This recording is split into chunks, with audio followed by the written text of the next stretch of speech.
Horas, shalom buat kita semuanya, Bapak, Ibu, dan saudara-saudaraku yang terkasih. Kita akan mendengarkan firman Tuhan. Untuk itu kita berdoa. Damai sejahtera Allah yang melampaui segala akal akan memelihara hati dan pikiranmu dalam Kristus Yesus Tuhan kita. Amin. Saudaraku yang terkasih, firman Tuhan pada hari ini tertulis dalam kitab Yesaya pasal 56 ayat 1. Demikian firman Tuhan.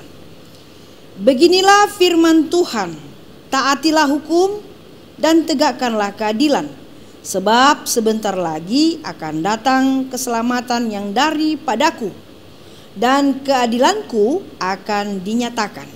Demikian. Dan topik kita pada saat ini berbicara tentang taatilah hukum. Bapak, Ibu, dan saudara-saudariku yang terkasih, kadangkala kenyataan tak seindah harapan kita. Dan itulah yang dirasakan bangsa Israel pada masa ketika mereka pulang dari pembuangan Babel. Mereka memiliki impian, harapan, dan doa supaya apa yang ada di benak mereka, di hati mereka akan terwujud pasca setelah pembuangan nanti.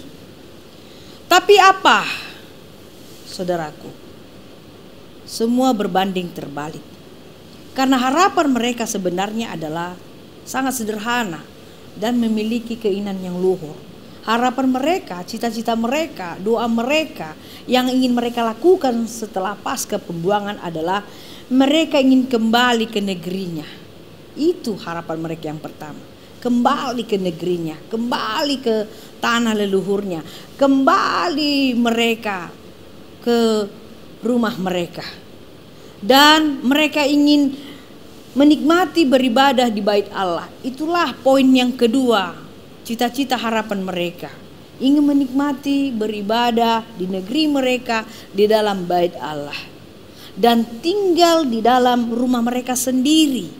Dan mereka akan giat bertani. Karena memang bangsa Israel adalah, kehidupan mereka adalah suka bertani dan berladang. Tapi ternyata impian harapan tadi itu ketika mereka sampai ke negerinya tidak ada. Yang mereka lihat adalah bait Allah yang mereka rindukan itu ternyata tinggal puing dan reruntuhan, ya. Puing-puing dan reruntuhan. Dalam arti bait Allah itu sudah rata dengan tanah. Puing-puing yang mereka lihat yang terjadi. Rumah kediaman mereka juga sudah hancur. Hancur rumah mereka. Yang tadinya mereka inginkan mau tinggal di situ, berkumpul dengan keluarga dan bersukacita. Tapi ternyata rumah mereka juga hancur. Dan tanah yang mereka impikan untuk bercocok tanam berladang di situ juga menjadi tanah yang tandus sekali. Dan akhirnya mereka tidak bisa mewujudkan harapan dan impian mereka tadi. Nah, ada yang lebih spesifik, saudaraku. Keadaan ekonomi dan politik yang terjadi di tengah-tengah bangsa Israel juga tidak stabil. Dan mengakibatkan mereka tidak bisa membangun mezbah Tuhan atau bait Allah yang mereka inginkan. Tempat mereka bersembah sujud di hadapan Tuhan. Ya. Jadi kesejahteraan, kemakmuran, ketentraman, ya itu tidak ada lagi itu. Sedangkan politik, sosial, dan ekonomi mereka pun tidak ada yang benar, tidak ada yang jelas. Semua tidak stabil, ya. Nah, dan akhirnya juga mereka lihat di dalam sinagoge atau rumah Tuhan, para imam-imam itu juga ya menyalahgunakan jabatan. Ya mereka anggap mereka sebagai hamba Tuhan, sebagai imam, ya untuk mergulut taringot tuh itu jabatan-jabatan imam tadi di dalam sinagoge tadi, di dalam rumah Tuhan tadi. Akhirnya kacau. Dan akhirnya banyak juga kembali bangsa itu menyembah dewa dewi mereka. Ya karena mereka sudah menjadi hidup dalam pesimis, tidak ada kembali, tidak ada artinya. Kita sudah pulang dari pembuangan, tapi kenyataan yang kita lihat bukan kita ingin baik, tapi ternyata ini yang terjadi. Akhirnya banyak yang kecewa, pesimis dalam hidup. dan mereka kembali ke laptop menyembah dewa-dewi. Saudaraku yang terkasih, dengan persoalan ini semuanya, Tuhan Allah berbicara kepada Nabi Yesaya. Tuhan Allah menitipkan suatu ucapan dasar hukum keinginan Allah kepada bangsa itu. Dia berbicara kepada Nabi Yesaya dan mengatakan demikian. Taatilah hukum, tegakkanlah keadilan, dan berbuatlah yang benar. Sekali lagi mau saya sempurnakan.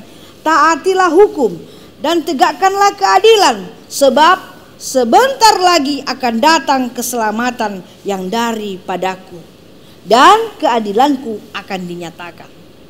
Itulah yang dinyatakan Allah kepada Nabi Yesaya, supaya Nabi Yesaya menyampaikan itu kepada semua masyarakat umat Tuhan, yaitu bangsa Israel, supaya mereka betul-betul taat kepada hukum, menegakkan keadilan, dan hidup dengan benar di hadapan Tuhan. Jadi bukan hanya mengharapkan, menginginkan, tetapi harus melakukan, mengerjakan. Setelah itu baru Tuhan Allah tunjukkan rahmat, kuasa, kebaikan, berkat-berkat di tengah-tengah umat Tuhan. Karena ketika mereka tidak melakukan yang Tuhan kehendaki, mereka tidak akan menerima kesejahteraan, mereka tidak akan menerima ketentraman hidup, mereka tidak akan menerima kebahagiaan kalau mereka masih kembali untuk menyembah dewa-dewi mereka, atau kembali kepada perbuatan-perbuatan yang tidak jelas, yang menajiskan di hadapan Tuhan. Jadi selama kita jauh, ingat saudaraku, selama kita jauh dari ketaatan dan tidak melakukan keadilan, maka keselamatan itu tidak akan kita rasakan. Itu dia. Jadi selama kita bertahan kepada pemikiran konsep manusia kita mengindahkan semua apa yang Tuhan inginkan di dalam kehidupan kita, cara pribadi, berkeluarga, bermasyarakat, dan bernegara, kita akan tidak mendapatkan. Tetapi kalau kita kembali kepada Tuhan dan bertekun lutut dan mau belajar dengan hukum Tuhan dan keadilan yang harus kita lakukan di hadapan Tuhan dan sesama kita manusia, maka berkat Tuhan akan berkelimpahan bagi kita. Untuk itu, mari kita senantiasa taat dan setia melakukan keadilan Tuhan, karena itulah hukum yang utama dan terutama. Amin. Kita berdoa. Terima kasih Tuhan Yesus buat ajaran yang sangat luar biasa untuk kami sebagai manusia, untuk kami selalu setia dan taat kepada hukum-Mu, agar kami bisa berbuat yang benar, adil bagi diri kami, adil bagi sesama kami, keluarga kami, dimanapun kami berada.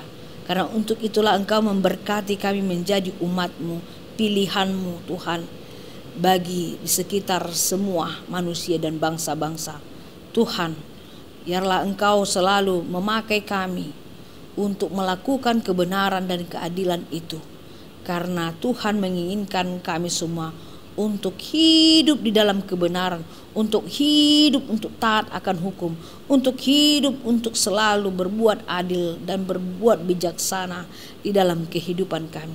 Mampukan kami untuk melakukan itu semuanya. Bagi semua jemaat-Mu juga berkati supaya bisa melakukan seturut dengan kehendak Tuhan. Bagi saudara kami juga yang dalam sakit penyakit, Tuhan juga menghibur mereka, memberikan kesembuhan dan sukacita. Berkatilah semua rumah tangga, berkatilah semua anak-anak kami yang studi, biar mereka juga dibangun dengan takut akan Tuhan. Itulah karakter yang diinginkan bagi generasi muda, bagi generasi-generasi muda yang di gereja, di kehidupan masyarakat, dan di mana saja. Tuhan, mampukan kami untuk selalu hidup taat dan tunduk hanya ke dalam tangan-Mu saja. Dalam Yesus Kristus kami berdoa dan mengucap syukur. Amin. Anugerah dari Tuhan Yesus, kasih setia dari Allah Bapa, dan persekutuan dari Roh Kudus kiranya memberkati kamu sekalian. Amin. Bapak Ibu yang terkasih, demikian. Ingat selalu tersenyum, menjaga prokes kita, dan ingatlah hidup di dalam kearifan.